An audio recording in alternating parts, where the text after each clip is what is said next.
I mean, you do you, man. Warning. No, you do you. This is not a safe space. I don't even know how to do an intro Leave right your now. bullshit and feelings at the door. Conor McGregor lost a fight, but Khabib was a total dick about it. Welcome to the Shitfaced special. It's time for the most raw and unfiltered experience on the internet. So kick your feet up and grab a cold one. You have just Our intro's entered so good, the man. Cave. We've never done this for an exclusive, And now, though. I know. Here they are. Winners of the Who gives a fuck? self-proclaimed I'm leaving this audio in there. Greatest Men Alive Award. Why not?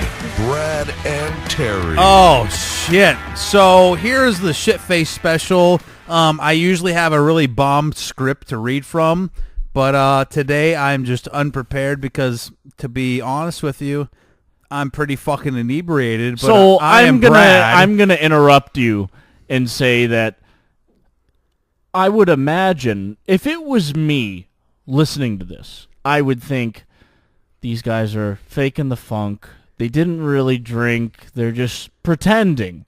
But I can assure you that I have had at least 5 Long Island iced teas, and I've lost count of the beers, and I just downed 2 shots back to back. So I'm doing pretty good in the alcohol department. There is no faking the funk here, man. Yeah, hey, don't forget to listen to us over on iTunes, Google Play, SoundCloud, Stitcher, on YouTube. I'm trying to do this from memory now. And if you all want the places, yeah, every single major social media platform you can find. yeah, find we're us on. fucking there. And I challenge you, take a listen to our competition because they all suck fucking dick. Yes, they.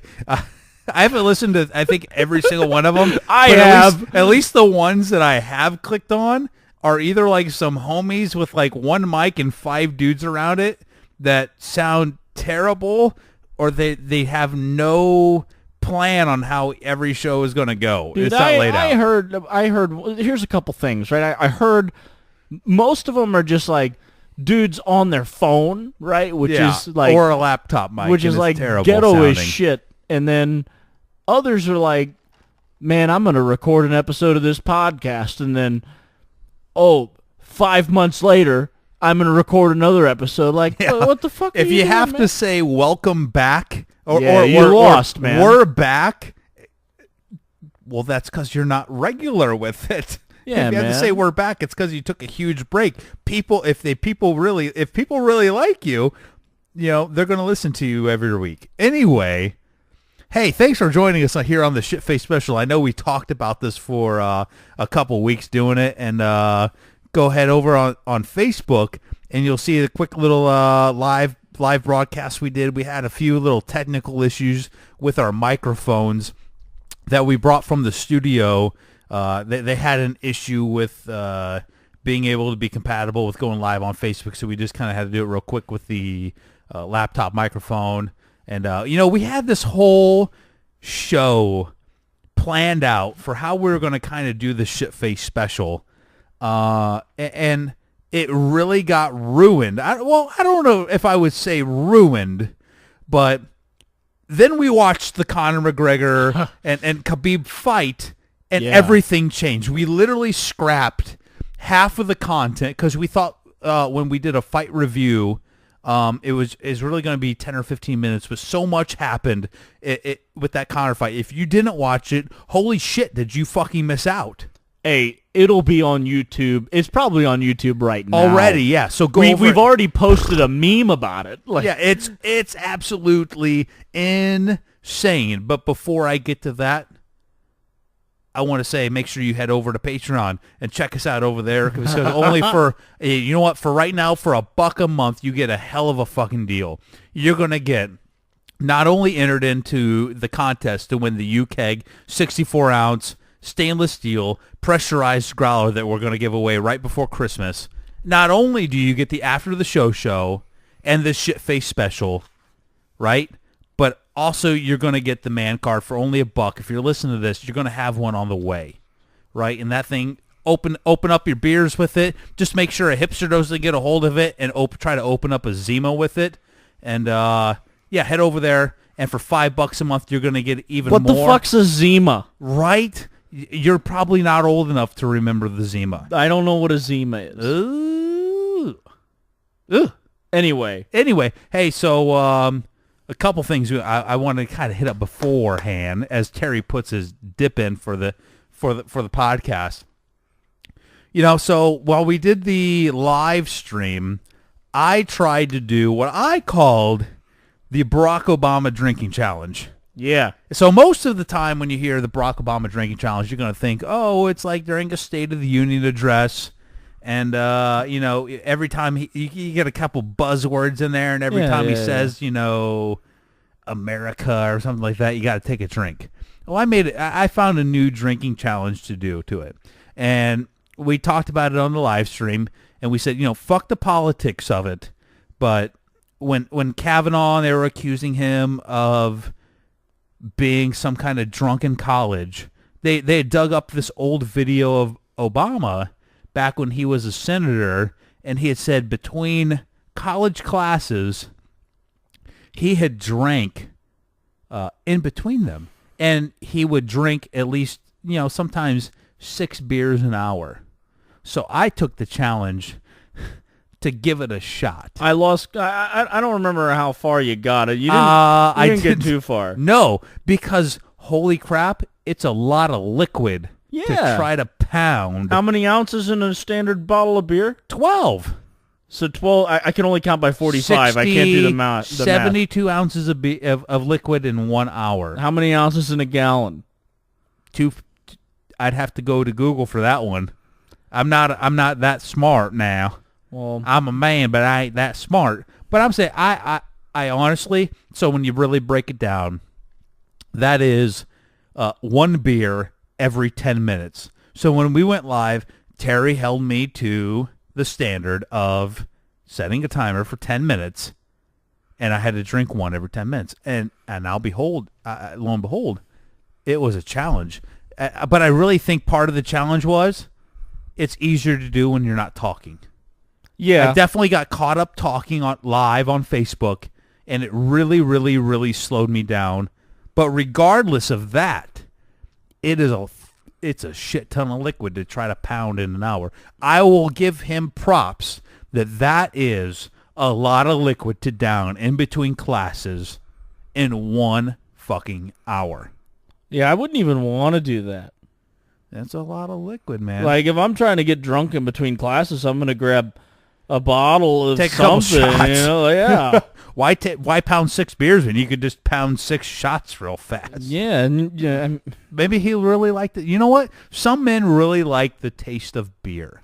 I love beer. Yeah. But not enough to pound 6 of them in an hour.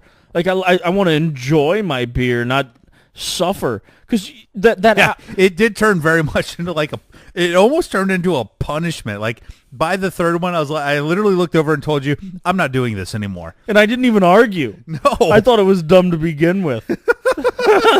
Oh, man. But let's talk about this fight, man. Because this is the talk of the town right now. Let's go a few steps before it. You ready? Okay, yeah. All right, so there were some other fights throughout the night, right? And we have it replaying right now here in the man cave. You had Dominic Reyes versus Vince Saint Pro. Very fancy. Seems a little French, but I believe he was Russian. Yeah. That one French, I think. Saint Pro sounds French. It does, but I swear there was a Russian flag. Mm-hmm. Anyway, Dominic Reyes won that one, right? And then the co-main event for the night, you had Tony Ferguson versus Anthony Pettis. And the first thing I said was, man, Anthony Pettis has been around for forever. A fucking minute. Yeah.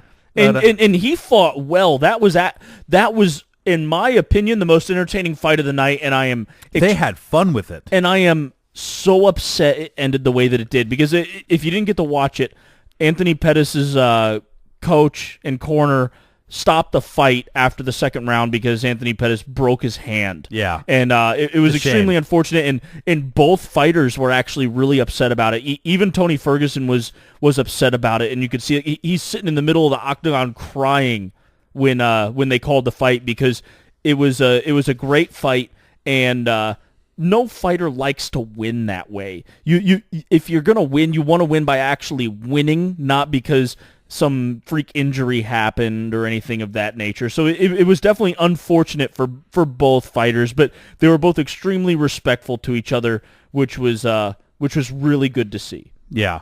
I mean, both dudes literally beat the shit out of each other. If Yeah. you watch the fight, both dudes, I think it was the second round or The something second like that, round was insane.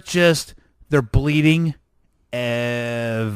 everywhere. Yeah. Just blood everywhere. And at the end of it, there's smiles on both their faces. Like, man, that was a good round. Yeah, like holy cow. Yeah. Can we keep doing this? But yeah, Anthony Pettis broke his hand, so they threw in the towel to preserve it. And he even admitted, like, he hit him a couple times and felt his hand shatter. Yeah, so there's definitely no you can't say anything negative about Anthony Pettis in that sense. You know what I mean? Like, it's one thing to work through an injury or being hurt, but you want to fight to, like, you want to live the fight another day.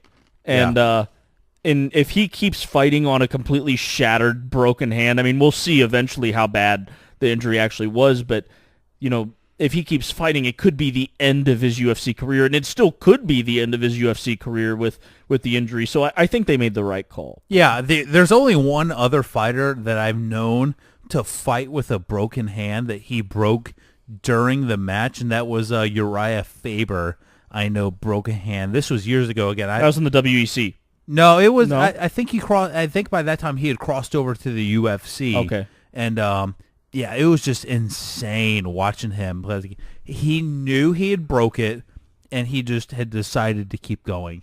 He probably didn't even tell his corner. His corner would have called it. No, Probably. yeah, I remember at one point at the end of the one round, he had, like, or in the match, I forget when it was. It was so long ago. He had shook it and, like, looked at him like, it's fucking broke, man.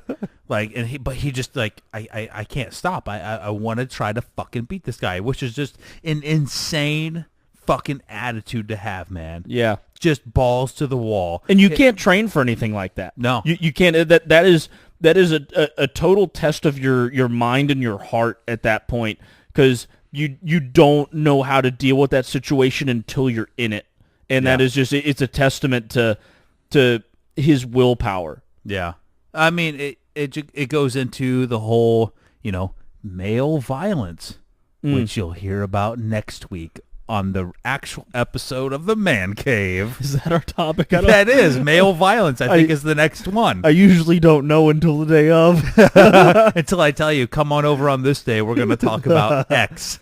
But I think it's time to talk about what's on everybody's mind. Yeah, man.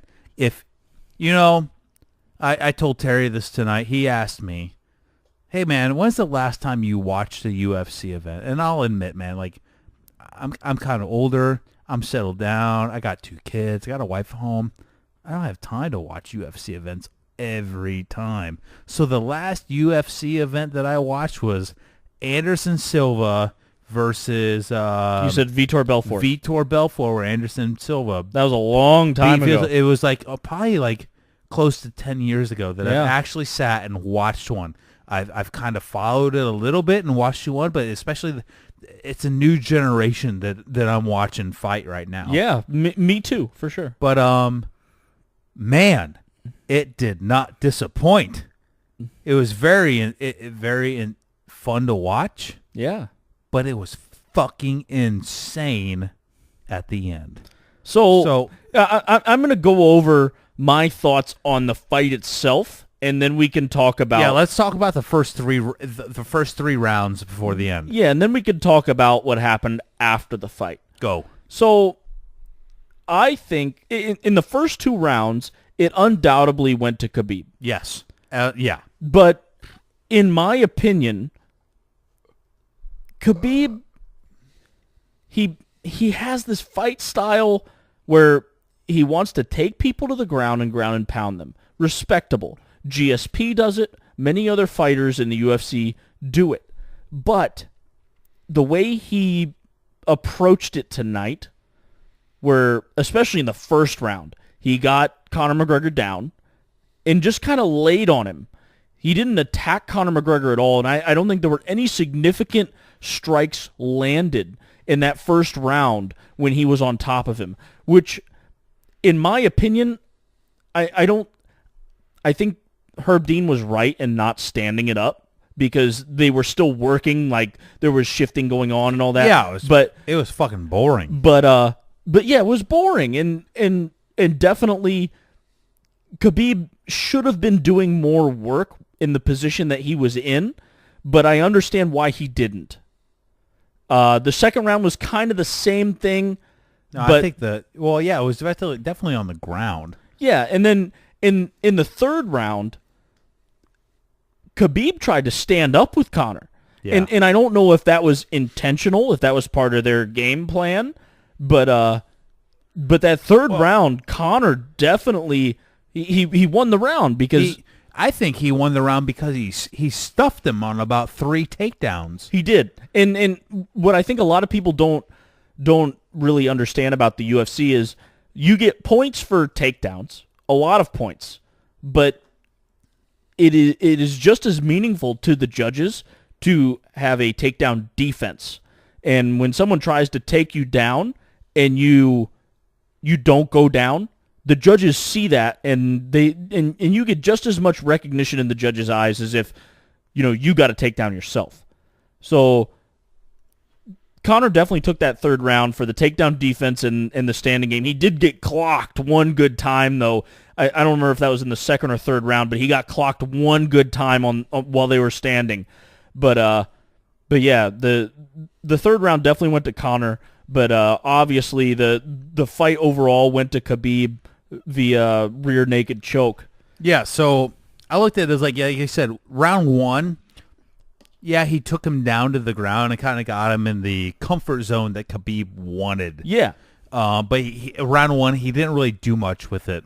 He took him down. It was just a lot of moving around. You could hear the audience was just and I think it was booing. I think it was a mental game because I think I've never been in a fight of that nature, but I think a lot of it was Khabib proving to Conor, I can put you here and keep you here. Yeah.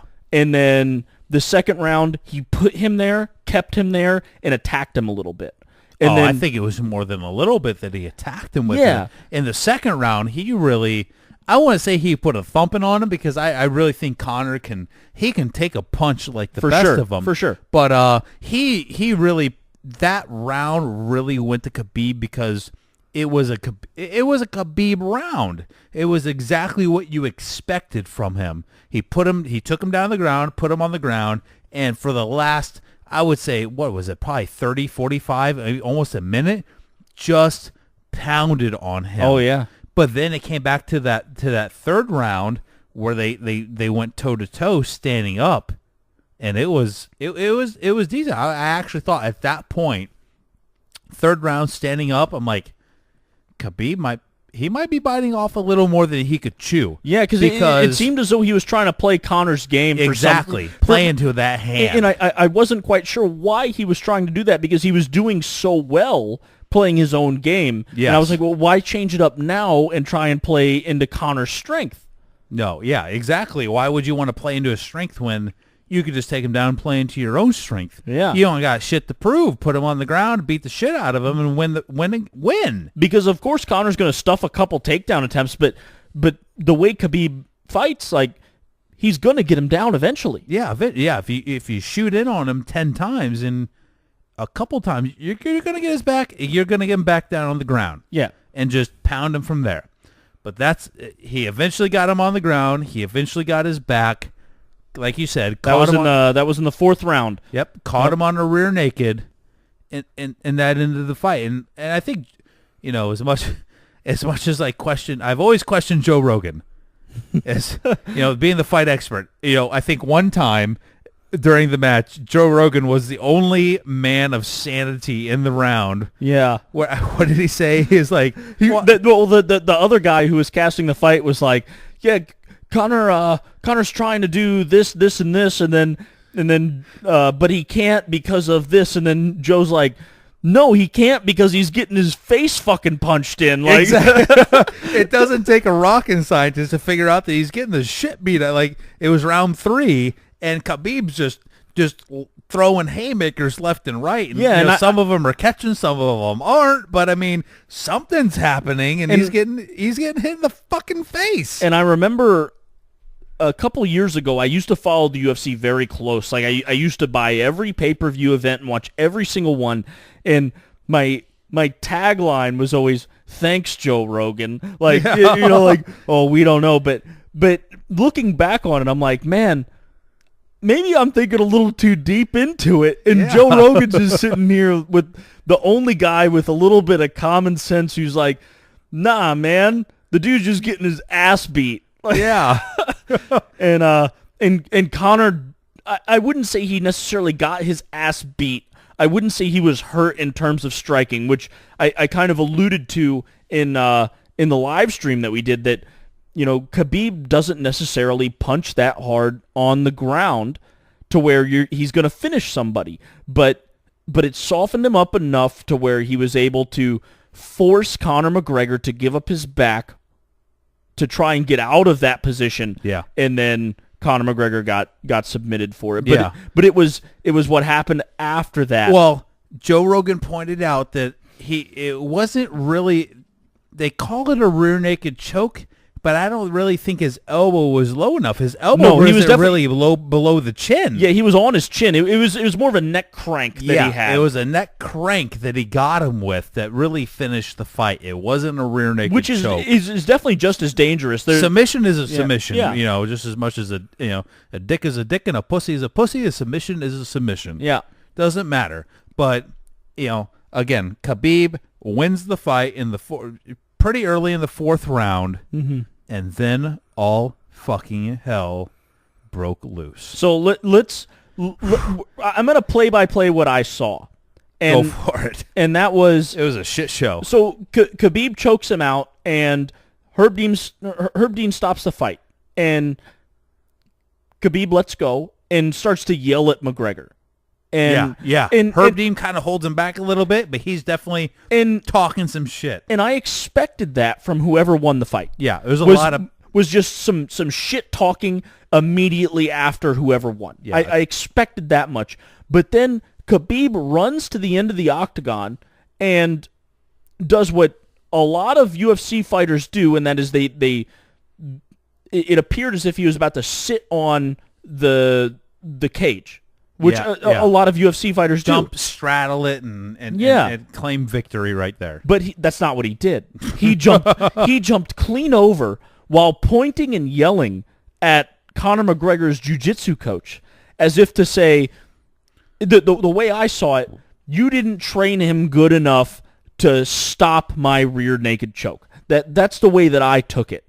And jumps into the crowd and straight up attacks that man. Insane. Which I have never seen in the UFC.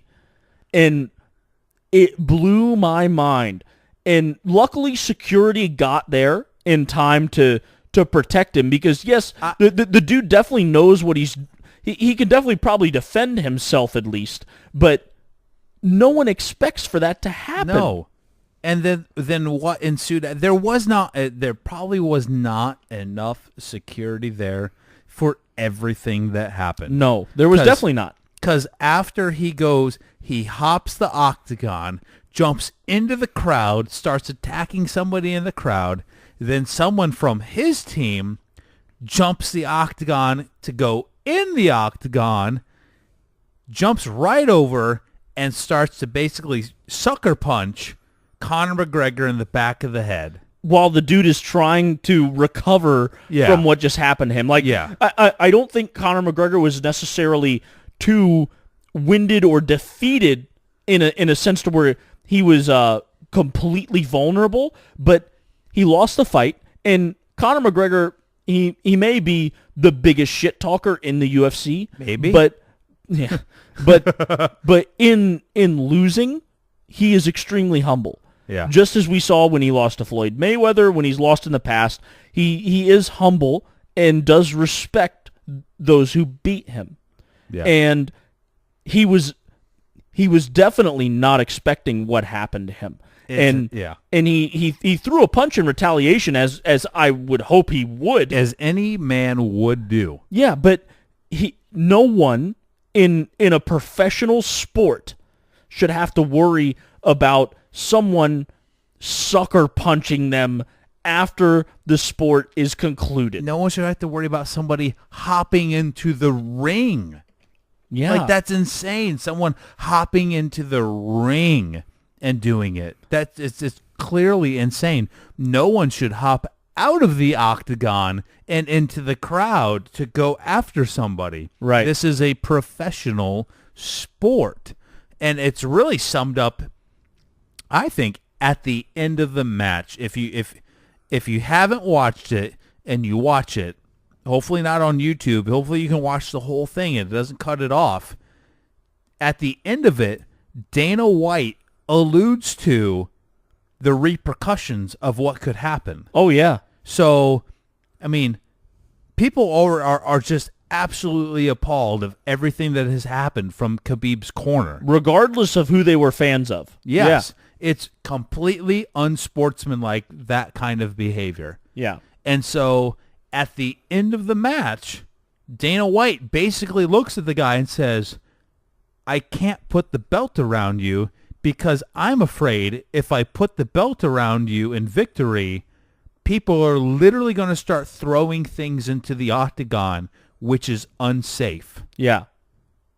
Insane that we've literally gotten to this point in unsportsmanship where you are worried about, I can't, look, man, you're the champion, but I just can't put your championship belt around you because people feel you are so unsportsman that I shouldn't be doing this to you. My thoughts on it are there was definitely bad blood between them. And there always is. And there always is. And a lot of times fighters are very respectful of the other fighter. You see it all the time. You know, they touch gloves. Afterwards, they hug. They're very respectful and professional, and they see it as a sport and a test of skill. And if they get beat or they win, they respect the other fighter to the end of the earth. But in some cases, such as we had tonight, there is a legitimate hatred for the other side, and you settle it in the octagon. Yeah. And Khabib settled it. Conor McGregor took it because he got beat. He knew he got beat, and he sat there after he got beat.